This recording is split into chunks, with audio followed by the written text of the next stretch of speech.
A responsabilidade corporativa ou responsabilidade social empresarial, mais conhecida como RSE, surgiu na década de 70 como meio de atender à crescente demanda da sociedade por uma maior contribuição das empresas em relação aos problemas sociais, ambientais, éticos e trabalhistas. Hoje vamos conhecer projetos e ações da Johnson & Johnson, com a nossa convidada Valéria Militelli, líder da Global Community Impact da Johnson & Johnson na América Latina. Está no ar o Observatório do Terceiro Setor, o olhar da cidadania.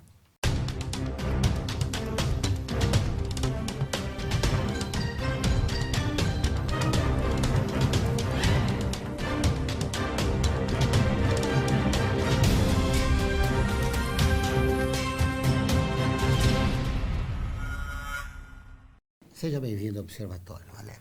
Muito obrigada. Eu que agradeço a entrevista. Essa história com a responsabilidade social já vem de algum tempo, né? Vem. Para mim é uma grande paixão. Essa paixão, ela começou quando? Eu não sei te precisar exatamente quando, mas eu acho que começou olhando o exemplo dos meus pais.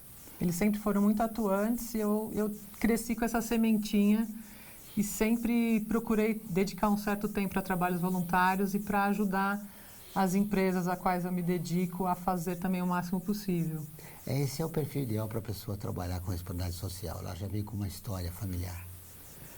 Eu acho que ajuda. Eu acho que o exemplo ajuda, a paixão ajuda, mas hoje, graças a Deus, a gente tem muita gente querendo se dedicar também a essa área e reservando um tempinho na agenda para poder fazer impacto. Como você pretende levar essa história para o resto dos teus colegas na Johnson & Johnson?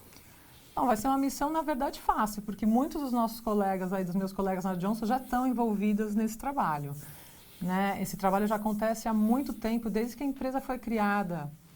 A Johnson tem o famoso credo, que tem um parágrafo inteiro dedicado a ações na comunidade. Então, a empresa também já nasceu com isso no DNA. E acho que a cada ano esse ciclo se renova e as pessoas têm muito exemplo, vários exemplos do que eles fazem para devolver um pouco para a comunidade. O DNA está na empresa, mas de qualquer forma é uma experiência única sensibilizar todo o corpo de funcionários, né? Eu acho que sim, mas a gente tem várias iniciativas diferentes. Então as pessoas têm perfis diferentes e têm liberdade de fazer programas diferentes, que se comuniquem melhor com cada um.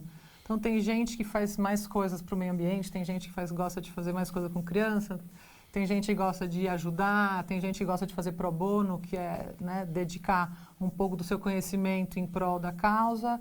Então, a gente tem várias formas de engajar o funcionário. Mas o funcionário, na verdade, já está bastante engajado. Mas o interessante dessa iniciativa é de que vocês contemplam a singularidade de cada um, como você disse, né? Eu acho que é super importante, né? Que a pessoa se sinta primeiro em liberdade de dar o que ela tem de melhor. E ela que sabe o que ela tem de melhor, né? Cada um tem vários talentos únicos que podem estar a serviço disso. Então, só ela sabe exatamente o que ela quer dar. E a gente, na verdade, tenta fazer encontro do que a sociedade precisa e encontrar dentro da empresa o que a gente pode, na verdade, ajudar. E como vocês sensibilizam o pessoal interno a respeito dos propósitos?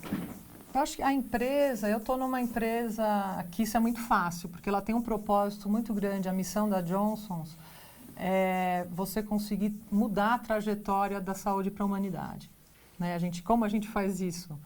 Usando criatividade, usando o nosso sentimento e usando a ciência, né? Então, o ideal é que a gente consiga com que ninguém mais fique doente. Esse seria o grande ideal. Se começa assim com a prevenção, né? O início de tudo é a prevenção, né? De conscientizar as pessoas de que elas têm que... o relacionamento delas com a medicina tem que ser constante, né?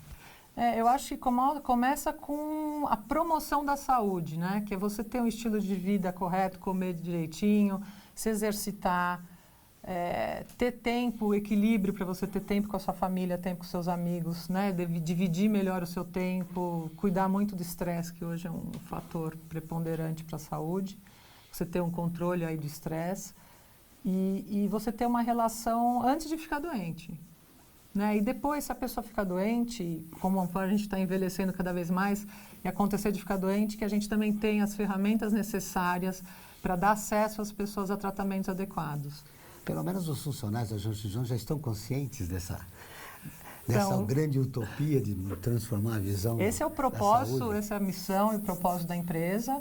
E um outro objetivo da empresa é ter a força de trabalho mais saudável do mundo. Nós somos hoje mais de 130 mil funcionários e tem vários programas que endereçam exatamente a saúde do funcionário. Desde o equilíbrio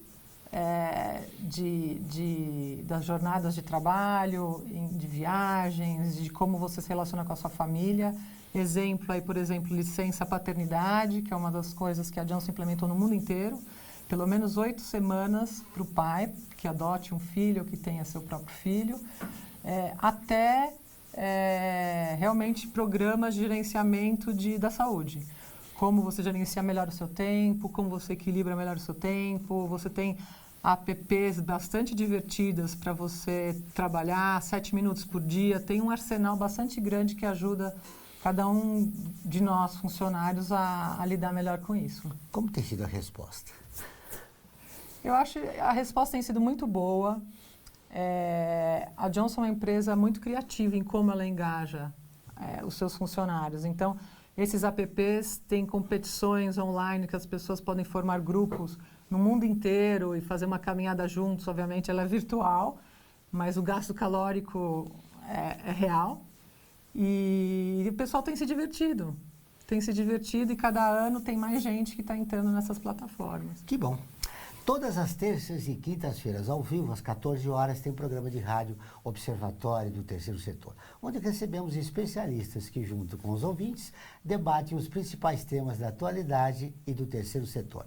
Você pode ouvir pela rádio Trianon AM 740 ou em qualquer lugar do mundo, pela internet, do seu celular, computador ou tablet, pelo link que aparece na sua tela. Nós voltamos depois do intervalo.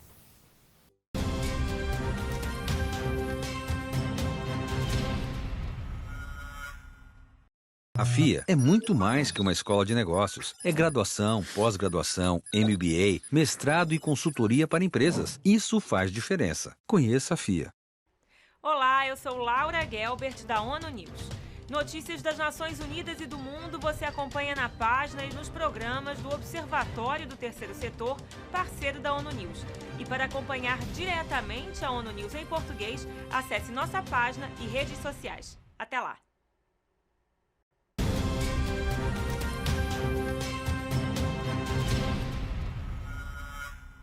Voltamos com o Observatório do Terceiro Setor, o olhar da cidadania. E agora vamos para o quadro Você Conhece, onde mostramos histórias de personagens que fizeram a diferença.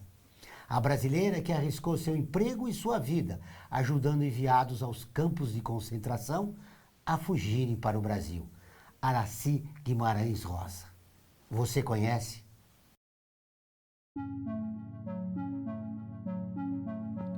Aracy Moebius de Carvalho Guimarães Rosa era paranaense e nasceu em Rio Negro. Filha de pai português e mãe alemã, ainda criança foi morar com os pais em São Paulo. Aracy foi casada com o alemão Jonas Eduard Tess, com quem teve um filho, Eduardo Carvalho Tess, mas 5 anos depois se separou, indo morar com uma irmã e sua mãe na Alemanha. A brasileira era poliglota, falava 4 idiomas, português, inglês, francês e alemão. Com a facilidade em diversas línguas, conseguiu uma nomeação no consulado brasileiro em Hamburgo, na Alemanha, onde passou a ser chefe da seção de passaportes. Em 1938, entrou em vigor no Brasil a Circular Secreta 1127, que restringia a entrada de judeus no país. Aracy ignorou a circular e continuou preparando vistos para os judeus, permitindo sua entrada no Brasil. Como despachava com o cônsul-geral, ela colocava os vistos entre as papeladas para assinaturas, fazendo com que ele permitisse, sem saber, a vinda de judeus para o país. Para obter a aprovação dos vistos, Aracy simplesmente deixava de pôr neles a letra J, que identificava que era judeu. Arriscando seu emprego e sua vida com esse gesto, Aracy livrou muitos judeus dos campos de concentração e da morte já certa. Ainda na Alemanha, Aracy casou-se com João Guimarães Rosa, à época cônsul adjunto. Os dois permaneceram na Alemanha até 1942, quando o governo brasileiro rompeu relações diplomáticas com aquele país e passou a apoiar os aliados da Segunda Guerra Mundial. Aracy e Guimarães Rosa ficaram 4 meses sob custódia do governo alemão. Só conseguiram ser salvos porque foram trocados por diplomatas alemães. O livro de Guimarães Rosa, Grande Sertão Veredas, de 1956, foi dedicado a Aracy. Aracy foi agraciada pelo governo de Israel com o título da Justa entre as Nações, dado apenas para mais um brasileiro, Souza Dantas, por ter salvo a vida de muitos judeus, conseguindo que eles entrassem legalmente no Brasil durante o governo de Getúlio Vargas. Ela também ficou conhecida como o Anjo de Hamburgo. Aracy ficou viúva em 1967 e não se casou novamente. Aracy faleceu em 28 de fevereiro de 2011, na cidade de São Paulo. Outra mulher incrível que contribuiu muito, né, para a vida de milhares de pessoas, desconhecida pela maioria das mulheres brasileiras. História fantástica, né? E acho que a nossa história está cheia de mulheres inspiradoras desconhecidas. Que bom que esse programa está trazendo alguma delas. Você conhecia? Eu não a conhecia. Não conhecia essa história e não tinha noção da dimensão do trabalho dela. E é fundamental o resgate, né, da história dessas mulheres e de personagens, né, que fizeram muita diferença na nossa história. Por falar em Aracy, a gente está no DNA das mulheres a responsabilidade social. E hoje, nos dias de hoje, as mulheres parecem que dominam essa área. Essa área, acho que historicamente tem sido trabalhada mais por mulheres. Eu acho que é um legado que veio da área de filantropia, né, que as mulheres tinham menos acesso ao mercado de trabalho e tinham uma sensibilidade de querer fazer a diferença na área social. Eu acho que isso se perpetua assim até hoje. O importante não é só a sensibilidade, as mulheres também são competentes, né, para tocar essa área. Eu acho que as mulheres são competentes para várias áreas e hoje você tem uma diversidade de perfis, mas ainda tem mais mulheres do que homens na área de responsabilidade social, o que torna as conversas também bastante interessantes.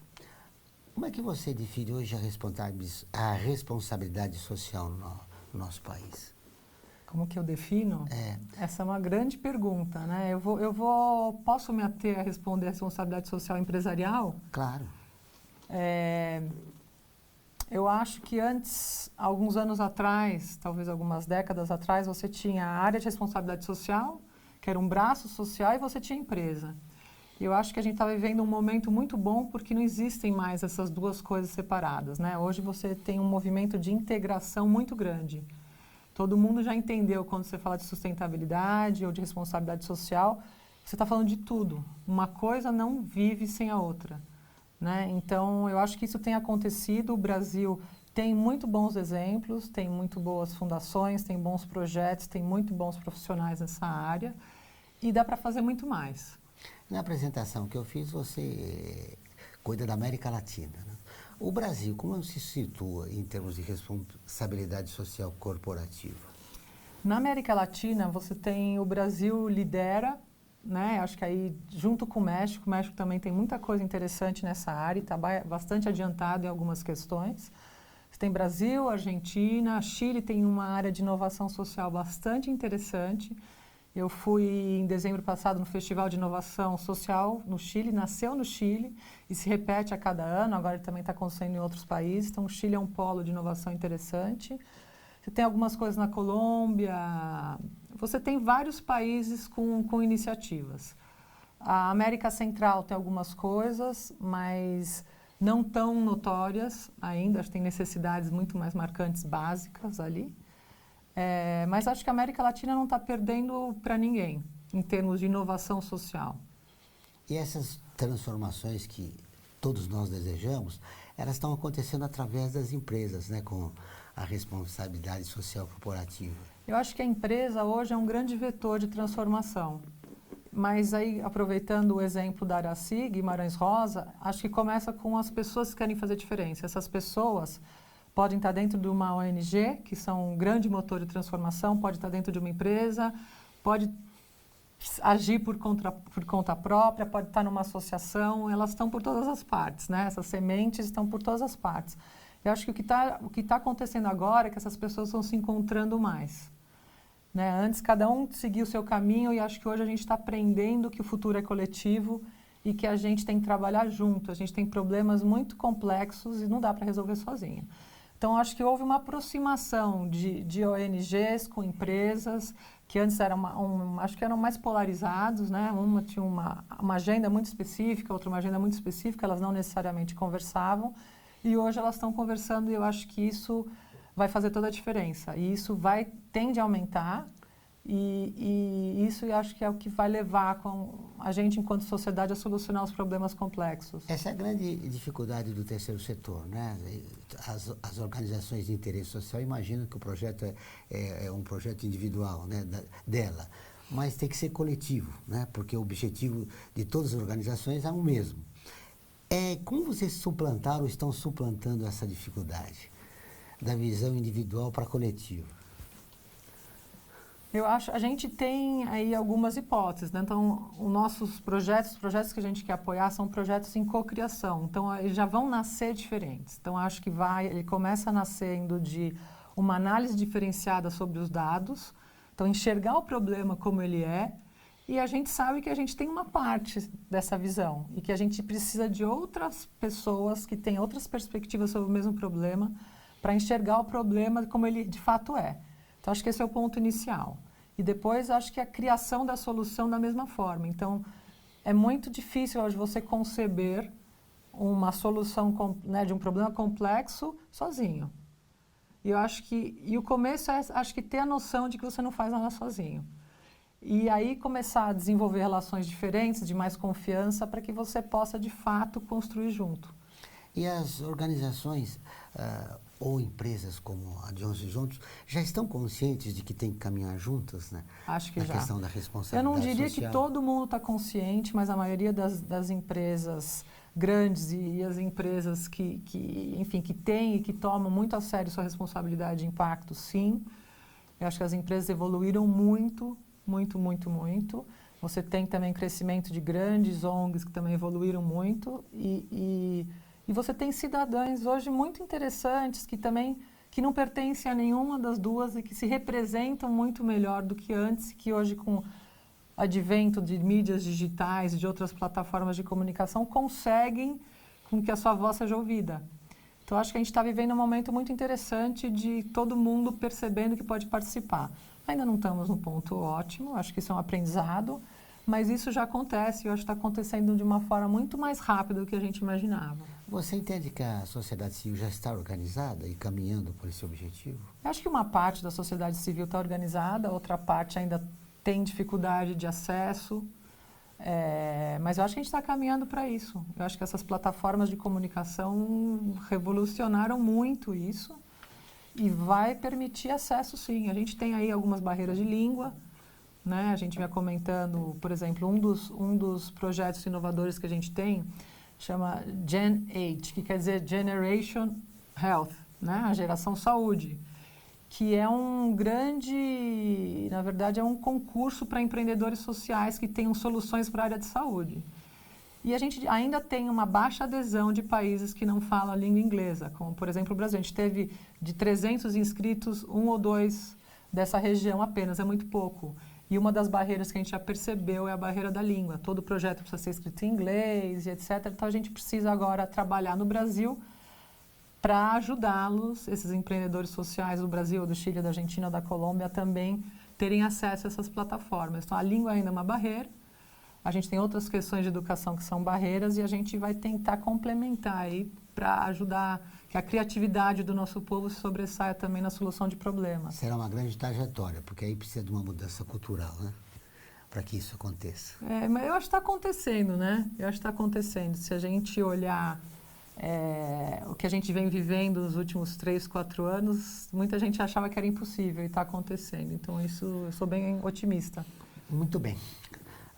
Acompanhando o seu otimismo, saiba como adquirir os seus computadores, notebooks, servidores e CPUs para você, sua empresa ou ONG por um preço justo. Assistência técnica, garantia de 1 ano e ainda contribuir para o meio ambiente. Acesse observatório3setor.org.br e clique no banner Remaker. Nós vamos para um pequeno intervalo e voltamos dentro de instantes.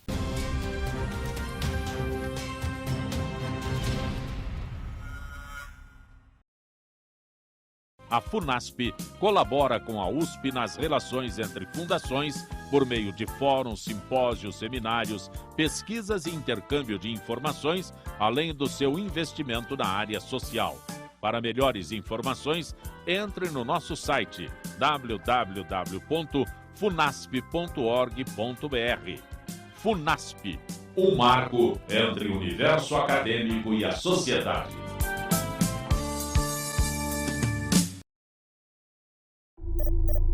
Internacionalizar a economia afeta o seu emprego? Para onde vai o Brasil? Ter opinião sem análise é só repetição. Repetição, repetição, repetição, repetição, repetição, repetição, repetição, repetição. Informação é importante. Análise é fundamental. Le Monde Diplomatique Brasil. Independente e crítico.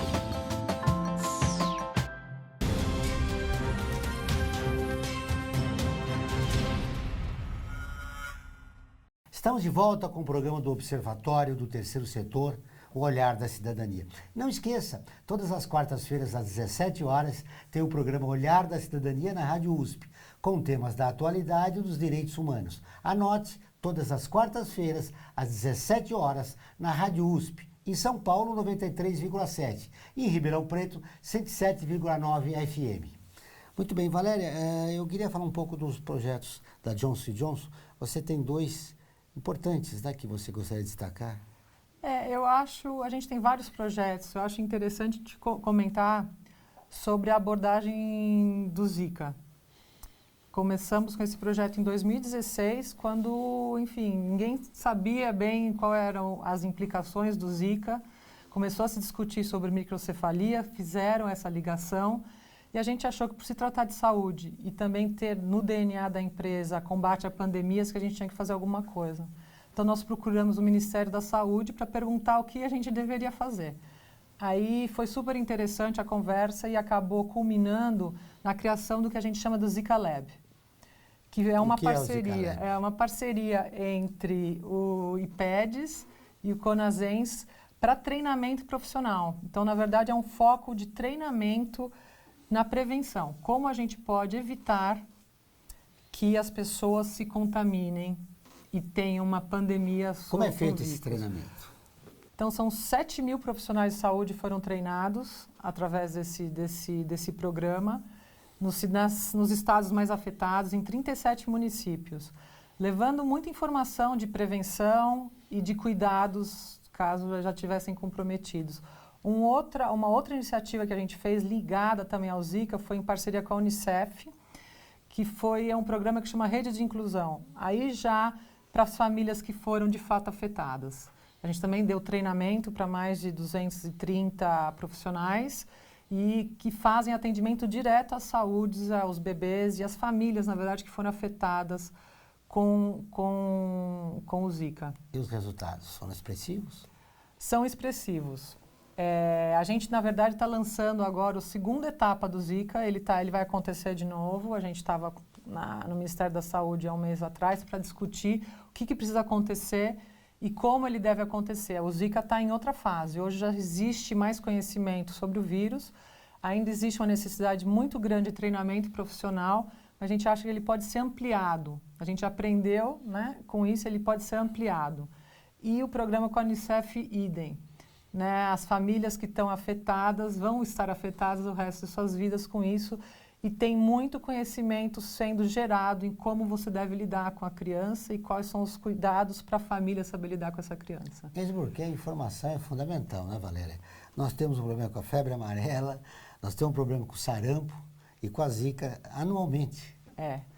Infelizmente é verdade. A gente tem aí algumas doenças que estavam erradicadas voltando para o Brasil. Muito bem. Como a Johnson & Johnson escolhe seus projetos?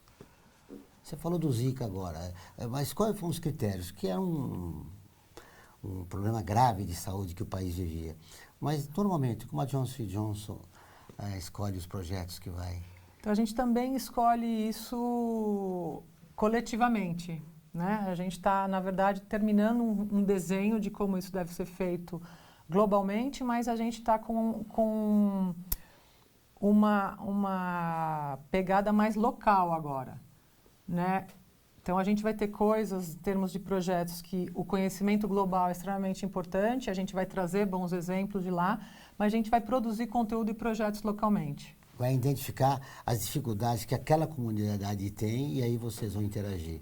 A gente acho que vai ter várias iniciativas de conversas com pessoas que têm perspectivas diferentes. Então, desde a escolha de qual é a causa que a gente vai abordar dentro da causa de saúde, a gente vai ter que descobrir como a gente vai abordar. A gente sabe que hoje, em termos de saúde, com a população envelhecendo, você precisa ser muito criativo e usar inovação para abordar isso, mas a gente tem que escolher. Então, antes a gente tinha, para te dar um número, a gente tinha quase 170 projetos na América Latina, e uma das coisas que a gente vem fazendo de 3 anos para cá é consolidar esses projetos. Então, a gente sabe que você precisa ter menos projetos para ser mais relevantes.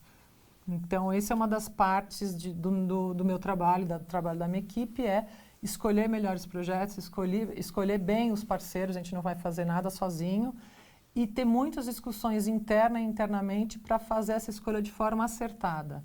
Então, não tem um exemplo de processo para te dar. Esse exatamente é o processo que a gente segue para escolher. Mas ele vai ser coletivo. Mesmo que a dinâmica social ela não para. Por exemplo, nos últimos 2 anos nós vivemos uma crise econômica e política. Temos mais de quase 14 milhões de pessoas desempregadas. Quer dizer, esse é um fator que vocês vão levar em consideração da realidade que o país vive, né? Eu acho que a gente está fazendo estudos regionais e descobrindo onde a gente é parecido e onde a gente é diferente em termos regionais. O Brasil é um mundo em si, todo mundo sabe também. Algumas coisas que acontecem em São Paulo não acontecem no Acre e vice-versa. Então, a gente também tem que descobrir esse universo.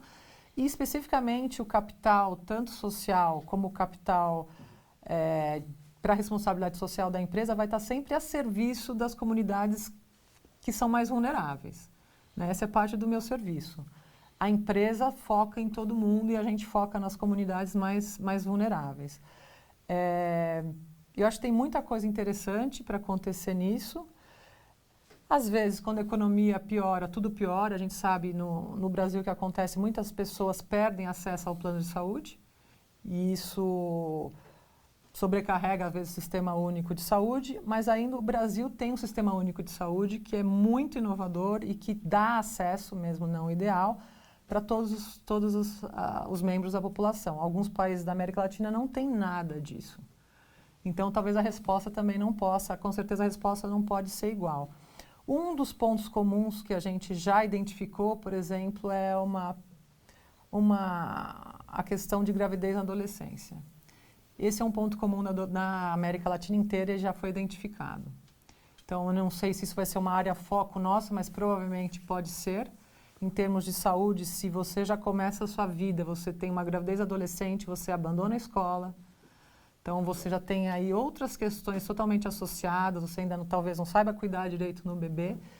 E isso pode ser uma das áreas que a gente tenha que trabalhar. E esse é um conteúdo exclusivo, muito exclusivo da América Latina. Os números da América Latina são muito diferentes de outras partes do mundo.